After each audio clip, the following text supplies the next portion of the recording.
آج افسوس کے ساتھ کہنا پڑتا ہے کہ کچھ عرصہ پہلے ہمارے کلچر میں لڑکیاں شلوار ہی پہنتی تھی، پاجامہ اور ٹراؤزر نہیں پہنتی تھی. آج اچھی بلی لڑکیاں چپکے ہوئے پاجامے پہن رہی ہیں، جس کی وجہ سے ان کی حیا جو ہے وہ تار تار ہو رہی ہے. جب آپ ایسا پاجامہ پہنے کہ آپ کی ٹانگوں کی شیپ نظر آئے اور پھر کاج بھی خوب کھلے چھوڑ دیں اور جب چلے تو پوری ہپس نظر آئے، کیا یہ باحیا لباس ہے یا حیا کے تقاضے تار تار کر رہا ہے؟ اللہ کو ہم کیا جواب دیں گے؟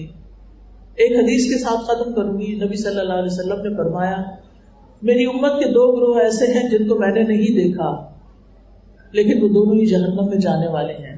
ایک وہ حکمران جن کے ہاتھوں میں بیل کی دموں کی طرح کوڑے ہوں گے جس سے وہ لوگوں پہ ظلم ڈھائیں گے، اور دوسرے وہ عورتیں جو لباس پہن کر بھی ننگی رہیں، لباس پہن کر بھی ننگی.